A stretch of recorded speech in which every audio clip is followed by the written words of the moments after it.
thank you very much. We have some of our great farmers and ranchers and business people in the room, and likewise Japan, and we have tremendous representatives, some of the biggest people anywhere in the world, and what we're doing and the agreement that we just signed. And it's an honor to have you with us. I thought you could join us for this meeting. We'll be talking about certain elements of business and trade, and it would be good to have you with us because you'll give us some very good ideas. We're working on phase 2 already with Japan. I just want to thank Prime Minister Abe and all of your representatives for working so nicely. It's a tremendous thing that just took place, and they won't report it today. It gets lost with other fake news, but it's still big. When you get back to your areas, you're going to report it. That's going to be the front page. That really is the real news. So it's a tremendous trade deal. It's a very big trade deal. I want to thank Bob Lighthizer. I want to thank your counterpart. Congratulations. Great job. And took a lot of work to get it done for this particular week. This was a very important week to all of us. But most importantly, and if you folks have anything to say, you're the biggest human beings I've ever seen with a cowboy hat. If you have anything to say, would love to have your ideas. Before I do that, I'd like to just introduce Prime Minister Abe, who's been my friend, who has worked so well with us in so many ways. They're spending a tremendous amount of money in our country, also building automobile factories, automobile plants.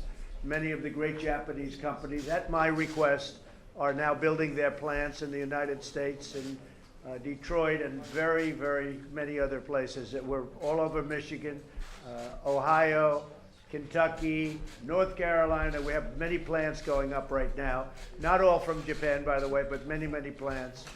Big ones going up in South Carolina, Florida.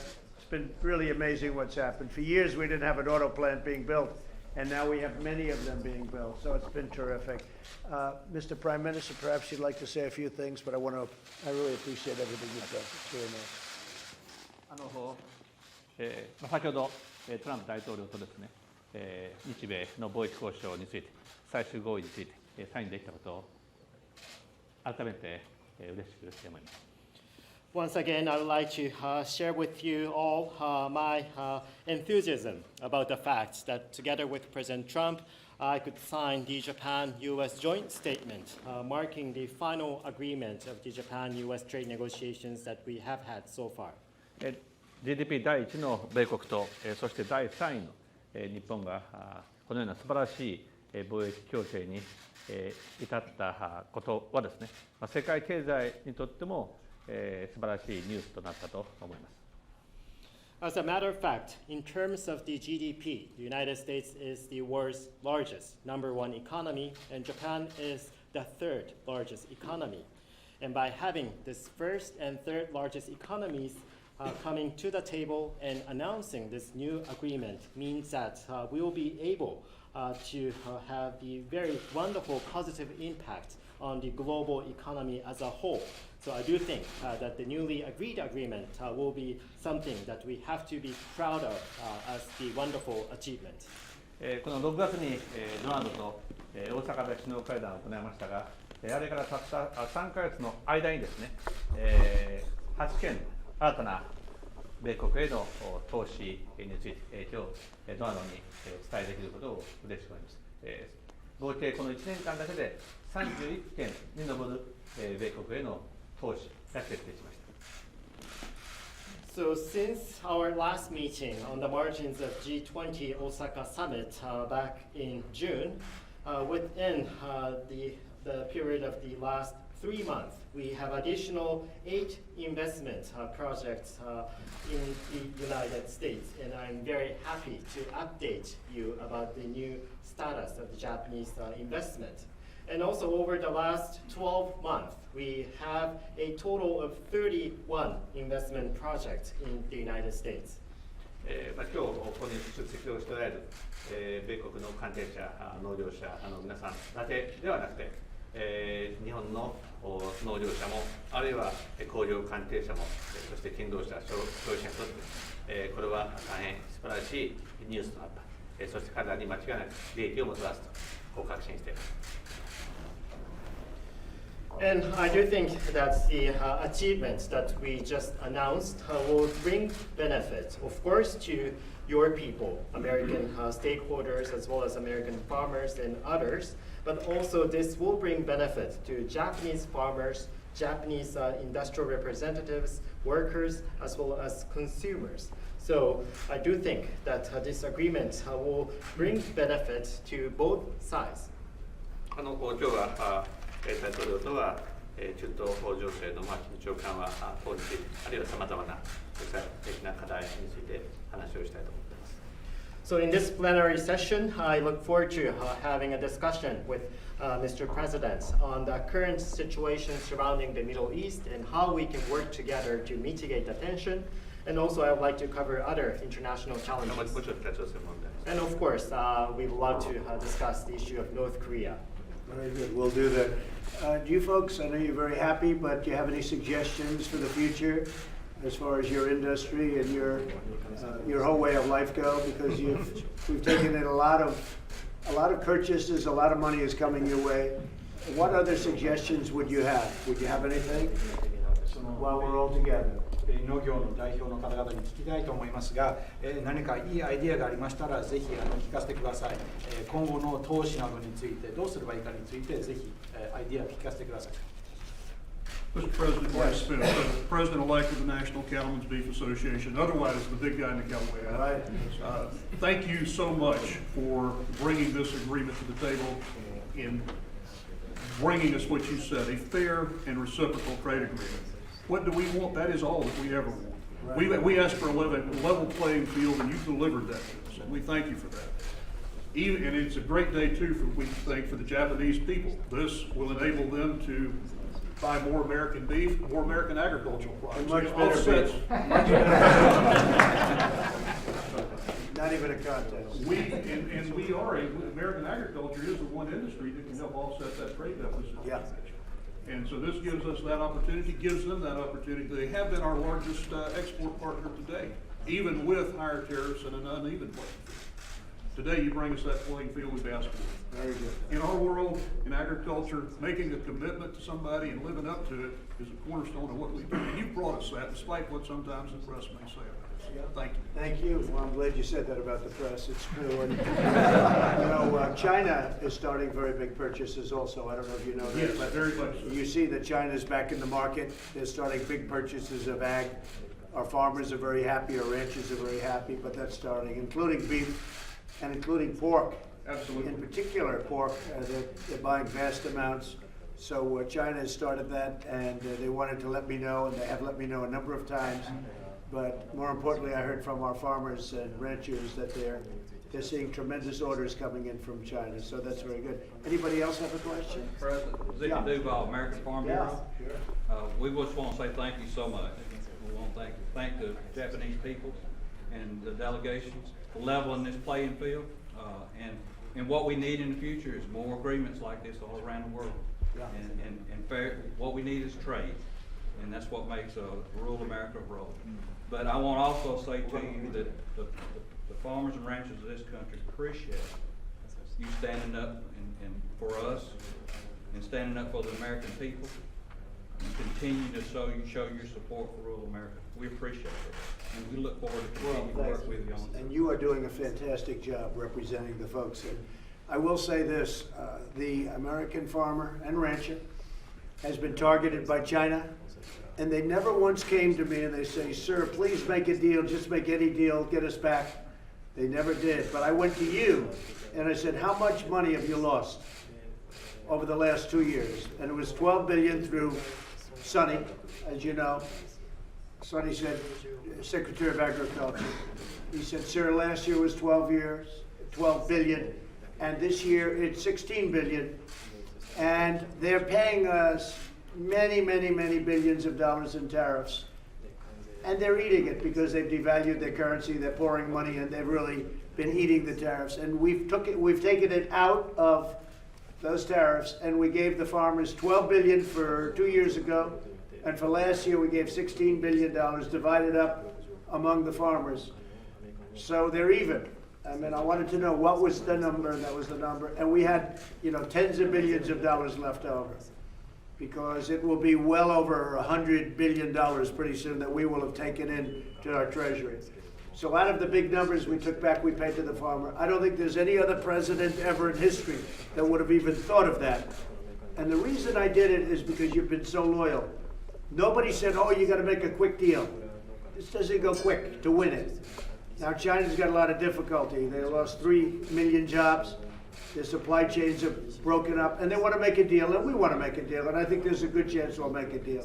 But the American farmer and rancher, like you are great patriots. You never came to me. Others come, oh, please, could you make a crummy deal? Just make any deal. We don't care. Farmers said, take your time. We're suffering, but I took the suffering away, in all fairness. But if I didn't do that, you'd still be with me, because you're great patriots. So I want you to tell them that. But we're getting closer and closer.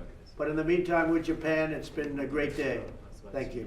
Mr. President, Mr. President, Roger Marshall from Kansas, Yes. representing one of the largest agriculture producing states in the country. This deal is huge for Kansas agriculture producers. Mr. Prime Minister, thank you for your business. We look forward to more opportunities to work with you. The next thing that we need to work on is the USMCA agreement. Right. You asked us what's next. That's what's on top of our I don't know if mind Nancy right now. Pelosi's going to have any time to sign it. That's the only problem. We have USMCA. It's a great point, Roger. And I don't think Nancy Pelosi will have time. She's wasting her time on a, let's use a word that they used to use a lot, a manufactured crisis. Remember when they came up with a word nobody ever heard of? Then every media group in the country used the same word that same day. Nobody ever heard of the word in relation to what they were talking about. They said it was a manufactured crisis, okay? Well, they came up with a manufactured crisis, Roger. I don't know whether or not they're going to have time to do any deals. I don't think they can do any deals. We were working on guns, gun safety. They don't even talk, all they're talking about is nonsense. And we released something today that was fantastic. And you look at that, it's all fake stuff that the media makes up with the Democrats, which are their partners. The Democrats and the media are one and the same, they're partners. So I want to thank you, but I just don't know. MCA, you could tell me, Bob Lighthizer, are they going to get to take a vote? All they have to do, the agreement is signed, it's approved by Canada, it's approved by Mexico. It's a great trade deal, the greatest we've ever had. NAFTA was a horrible trade deal. It replaces NAFTA. We terminate NAFTA, this takes over. It's phenomenal for farmers. It's good for manufacturers, good for everybody. Even the unions want it because they've always hated NAFTA. The unions want it. I don't know that they're ever going to get to a vote because they're all fighting. The Democrats are all fighting with themselves. So we'll see. If it happens, it happens. Otherwise, when we take over the House next year, we'll do it our way. And we'll get it, we'll make it even better. Bob Lighthizer, did you have a comment on that, USMCA? Well, I think it will come up for about, when it comes up for about, I'm confident that it'll pass. It's $1.4 trillion worth of trade and literally millions of Americans. One of the biggest trade deals ever made. It's a fantastic deal for our country. And, it's possible they won't vote. I mean, I know these people much better than you do. Go ahead. Yeah, the U.S. wheat. How tall is the man next to you? How tall are you? 6'8", sir. Did you weigh, I won't ask you the weight, but you're in good shape. You look like an ex-football superstar. Keep it up. You eat a lot of beef, I assume. You should use him in an ad. Go ahead. U.S. wheat has dealt with Japan for 70 years now. So 50% of the wheat that goes to Japan comes from the United States. So this is a tremendous trade deal for the U.S. wheat. That's great. Yeah, this is a great deal. It's a great day. They won't report it. You won't see any articles, but at least we know. But locally, you're going to get great. Because locally the press, people don't understand this, but locally the press treats us very well. Nationwide, just ridiculous. They're fake. But we have gotten, so when you go back to your local states, you're going to get tremendous press on this because this is what they've wanted. They've wanted this really for a long time. And I think Kansas is doing pretty well. Do you like this man? Yes, sir. Here's another man from Kansas. Kansas has some good How's he doing? Do they love him in Kansas? He is, next to you, sir, he's the most popular person in Kansas. He knows what to say. Hey, I like him. I like him. Anyway, anybody else have anything to say? Please. Dave Herring, Yeah. President of the National Pork Producers Council. Never spent many days in New York. but this is the greatest day I've ever spent in New York. Wow. Thank you, and thank Prime Minister Abe for this agreement, and it gives so much opportunity to our 60,000 pork producers across this great country. And I can't thank you for getting up and working hard every day. And how are you doing with China? Because they're coming in big. Tell me, how is pork doing with China? It's just starting to turn around. Are you seeing the big movement now? It's starting to move right Yeah. now. They're going to need a lot. They're gonna need a lot. They've got some issues over there Yep. with African swine fever, and we're standing ready to help them out. So they are starting to come in, and you can see that happening very big. How will that compare to Japan in terms of ultimately, where do you see China versus Japan in terms of buys? Well, Pork. Japan has always been our largest value market, one of our greatest customers. It's hard to say, Mr. President, but I think that because of the disease they have over there today, they're short in supply of pork. So I think there's great Now, opportunity. China's going to buy more pork than they've ever bought by far. I mean, they told me the numbers are going to be incredible, and they're coming to you. So, look, they want to make a deal. They're trying to be nice. I was nice to them. You know, they had their, as you know, their 70th anniversary, and it was very important to them. Did you know the 70th, and it was October 1st, that's when the tariffs get lifted. And they called and they said, could you possibly make it another day? And we delayed it 2 weeks. So we did them a favor, but they're doing us a favor. But they're buying a lot of agricultural product, and in particular where you are. Okay? Yes, sir. Thank you. That was a very nice statement. Anybody else? You guys all right? Yes, please. My name's Reich Sidem, a 12th generation farmer from Somerset County, New Jersey. A lot of these folks here represent big ag. I'm small ag. I'm a small farm, been there for 300 years. But all this helps raise agriculture. It's going to help me and a lot of small farmers all across this country. So we had to get the first one done. Thank you to Japan. And next we need USMCA and then China. So big ag, good. Small ag is good too. And we signed Korea, remember. You know, we did a big deal with South Korea. It's a great trade deal. It's already done. It's in action. And it's had a very, very positive impact. It's been very positive for us. And that was a great deal that we got done relatively quickly. But nobody talks about that one. You know, by normal standards, a big deal. But Japan is going to be very special, and this is my special friend. Thank you. Thank you all very much. Thank you for being here. Thank you very much.